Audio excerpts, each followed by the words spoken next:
Hi everyone. I hope that you are having a great week and that you are getting started on the draft of your essay that's due tomorrow night. I am sending this video out to give you a few tips. I'm hoping that you will go to the My Grades link from your course menu and check out the feedback that you got on the essay skeleton. I stayed up late last night to finish those so that you had some feedback before you got too far into the draft of your essay. Remember that even if you get a perfect score on that assignment or you only miss one, please do go in and look at the notes or comments that are on the paper to help you. So you do that a couple of different ways. If you just click on the little dialog bubble that's beside the score, that'll just give you an overall kind of comment, remember. But if you want to see the actual paper and any notes that I put on it, then click on the title of the assignment in the My Grades link, and that'll open up your paper and you can see little boxes of comments that I put to you on those. I skipped ahead and graded that essay skeleton assignment first instead of going through in order like I usually do, because I wanted to make sure that you had feedback on that before you started getting too far into your essay anyway, okay? Remember that there are plenty of supplements that are still open to you. If you go into the course content, and my mouse is not working for some reason, in Module 1 folder, I have left open all of these supplements in designed to help you, okay? So finding theme is a great one to go back and review. Some of us are still a little bit off the mark on finding theme, and so I've given you some feedback on your essay skeleton on that and on other assignments as well. And then, of course, there are some basic features that you want to make sure that you're thinking about as you draft your essay.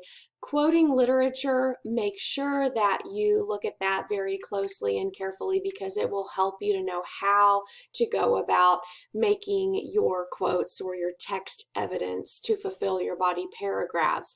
You can do that in a variety of different ways, and this handout goes over how to do all of that appropriately and correctly.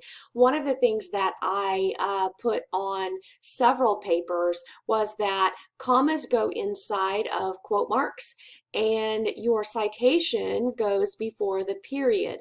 So remember that all you need to do on this assignment, because you are using only one literary work that you are commenting on, you are only going to need to mention the full name of the author in your introduction, and then that way throughout the rest of the paper you can just put in your pagination, okay, or the page number within parentheses where your quote is coming from. So go over that very closely and carefully. I didn't want to make an extra quiz on that for you this week because I'll see if you do it correctly in the paper. However, it looks like some of us are skipping some of the supplements that are involved in your class in order just to rush through things. But you want to make sure you're not doing that. For some reason, I'm out of my student preview mode now.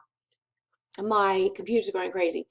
So if, again, you go into course content in our Module 1 folder, things like finding theme and quoting literature will be extremely important for you, okay?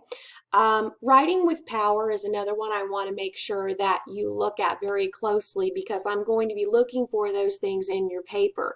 So you have to apply the information from these supplements when you are writing your essay. Writing with power means that you think about your word choice and that you write your sentence structures deliberately. I want to see variety of ways that you're bringing in your quotes, for example. Don't just drop quotes in here and there throughout the paper, but do that in a way that makes those quotes flow with your own writing. Now, sometimes that might mean that you have a standalone sentence that is a quotation. Other times that means that you're going to provide a lead or a signal phrase in front of your quote, Or you might just use a partial quote, or like the handout says, a brief quotation in the middle of your own wording that you'll put quotes around, okay? You'll also avoid saying things like, I think, I feel, it is my opinion that. Now, in the journals, that was okay because that was your first person reflection or account, your interpretation in a less formal way. For your formal essay that you are turning in, you've got to get rid of first person, like I and me. You've got to get rid of second person, you, we, and us.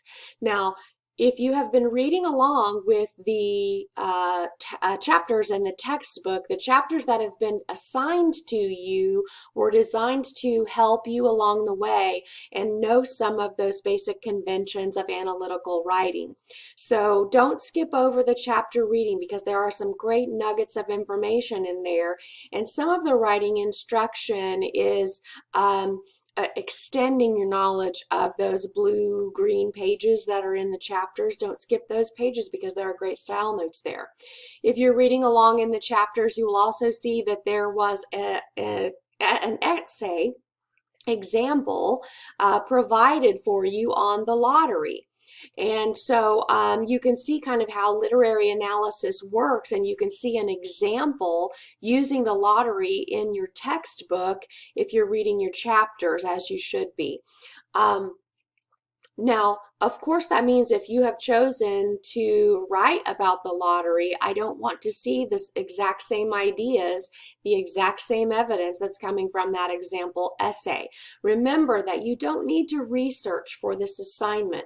A formalist approach is where you do the close reading and you look at what strategies and devices the author is using in order to generate meaning for you. Okay, so if you think that that person has supplied you with symbolism or a narrative perspective, or maybe even the structure of the story in order to arrive at meaning, then those are your plot elements or the devices or strategies. Okay, don't focus on plot details. Okay, so an example of structure would be like, you know how Tim O'Brien and the Things They Carried, he tells the story multiple times. He leads up to Ted Lavender's death, and then he backs away from it, and he goes back to something very concrete all over again. Okay, then he leads up and he starts talking about Martha, and then it leads to Ted Lavender's death again. So he backs up and he goes back to something concrete again. The things they carried were their rifles, this, that, this. And it's almost robotic in the beginning of each one of those sections. And you can even see in the book where there's extra spacing allowed in between those sections because it's showing that shift or that transition of thought. So the structure and the narrative perspective can give you the idea that these guys are carrying an emotional weight that far outweighs that physical weight that they carry. And so you have to look at what is the author supplying me with in order to provide this meaning for me, this insight into life, which is the theme, okay? And you want to say that strongly. So that's what that writing with power is all about. So make sure you check that out very carefully. If you're a little bit lost on the thesis, there are lots of tips on thesis statements here. There's even a template in several of these different attachments that you can start with. You don't have to stick to a template, but it does help you if you have never done this kind of writing before, to start with something concrete like that and go from there. And then this will help you to understand paragraph development, what I'm looking for. You have to basically have 3 different chunks or 3 different pieces of evidence in every body paragraph to flesh out your ideas fully so that your thesis and your main ideas that are in support of the thesis are full enough, all right? So when I say that this paper has to be 3 pages long, it should be 3 full pages. When I say that it can be up to 4 pages long, that means if you go to the 5th page, you need to look at where have I been wordy and narrow that down or chop that down. So I wanted to show you an example of an introduction here. I'm running out of time, so I'm going to speed a little bit, so stay with me. You can always pause this and take notes if you need to. How would you react if a friend came to you with a shocking piece of news? Well, first of all, remember you are not to use second person in formal essays. Now, this is a good hook. Remember, you should always start with a good attention-getting device to make your reader want to go on reading. But what if I said something like, instead of how would you react, what if I said something like, how would people react if a friend came to them? And still a little bit awkward. So what if I said, like, how should people react if a friend comes to them with a shocking piece of news? The first sentence of The Story of an Hour reveals that the main character's husband has died. There's the shocking news, right? Now again, we have to have quote marks around our short story titles. So make sure you get that in there. As this story develops, you find, here's the problem with using you. It keeps creeping in there again and again if we don't deliberately try to avoid it in the beginning. So as this story develops, who am I really talking about? I'm talking about the readers here, right? Readers find out her complicated and conflicting reactions to this tragedy. Throughout the story, author Kate Chopin uses character development, symbolism, and irony to tell the tale of a woman's short-lived self-discovery. Now, here I get the title of the piece and the author's full name. It might be better to put those together in the same sentence. You can always do that in your thesis. You don't have to repeat if you've already done that earlier in your introduction.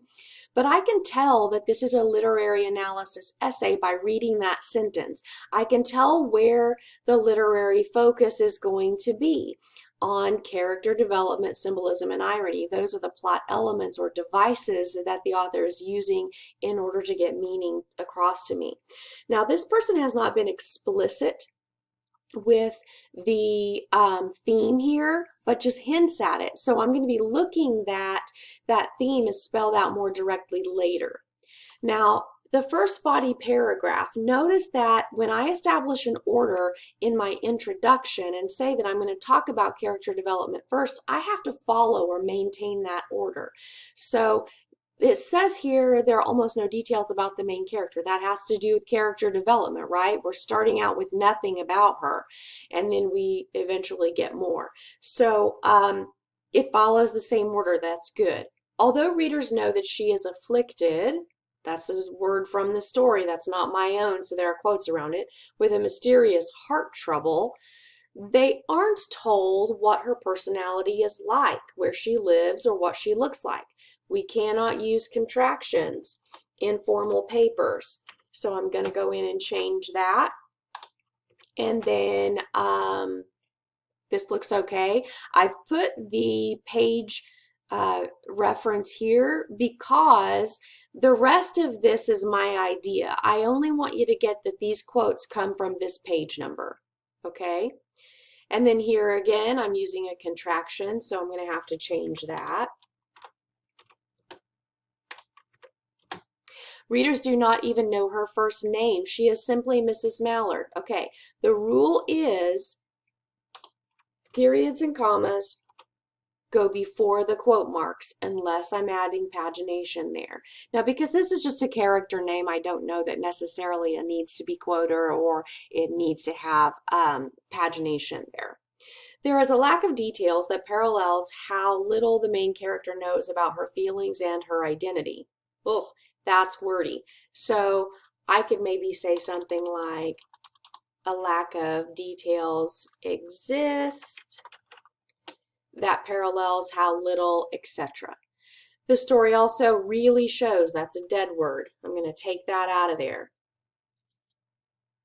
So what I'm doing here is I'm using the information from the Writing with Power and the idea of development. I've got to supply you with evidence, examples. I've got to provide my commentary. So avoid these pronoun reference problems at the beginning. I'm running out of time, so I'm skipping. I need pagination there. I need you to tell me where did that come from. So it needs to have a little page number in parentheses, that kind of thing. Okay, so you guys get the idea. Please check over your papers carefully. Use tutor.com.